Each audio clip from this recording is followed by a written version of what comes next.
দুজন বন্ধুৱে মৰুভূমিৰ মাজেৰে খোজকাঢ়ি গৈ আছিল। যাত্ৰাৰ এটা পৰ্যায়ত তেওঁলোকৰ মাজত কাজিয়া হৈছিল আৰু এজন বন্ধুৱে আনজনৰ মুখত চৰ মাৰিছিল। যিজনে চৰ খালে তেওঁ আঘাত পাইছিল, কিন্তু একো নোকোৱাকৈ তেওঁ বালিত লিখিলে, আজি মোৰ আটাইতকৈ ভাল বন্ধুজনে মোক চৰ মাৰিলে।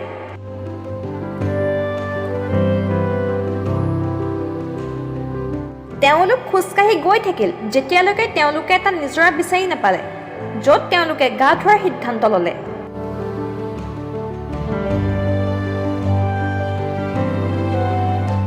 চৰ খোৱাজনে বোকাত আবদ্ধ হৈ ডুব যাবলৈ ধৰিলে, কিন্তু বন্ধুৱে তেওঁক ৰক্ষা কৰিলে। তেওঁ চক খোৱাৰ পৰা স্বাভাৱিক অৱস্থালৈ অহাৰ পিছত তেওঁ এটা শিলত লিখিলে, আজি মোৰ আটাইতকৈ ভাল বন্ধুজনে মোৰ জীৱন ৰক্ষা কৰিলে।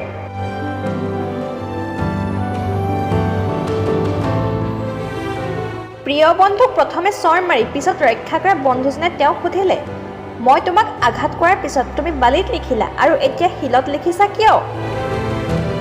আনজন বন্ধুৱে উত্তৰ দিলে, যেতিয়া কোনোবাই আমাক আঘাত দিয়ে আমি বালিত লিখি দিব লাগে, য'ত ক্ষমাৰূপী বতাহে ইয়াক মচি পেলাব পাৰে।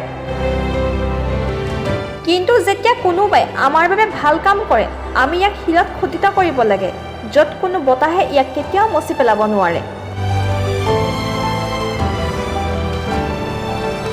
আপুনি আপোনাৰ জীৱনত থকা বস্তুবোৰ বা আপোনাৰ গৌৰৱতকৈ আপোনাৰ জীৱনত যিসকল আছে তেওঁলোকক বেছি মূল্য দিয়া উচিত।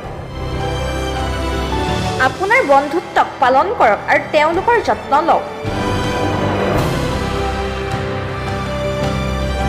আৰু এনেধৰণৰ নতুন নতুন ভিডিঅ' পাই থাকিবৰ বাবে আমাৰ জোনাকী মটিভেশ্যন ইউটিউব চেনেলটো ছাবস্ক্ৰাইব কৰক আৰু লগতে ভিডিঅ' চাই কেনে পালে তলৰ কমেণ্ট বক্সত কমেণ্ট কৰি জনাওক আৰু লাইক এণ্ড শ্বেয়াৰ কৰক।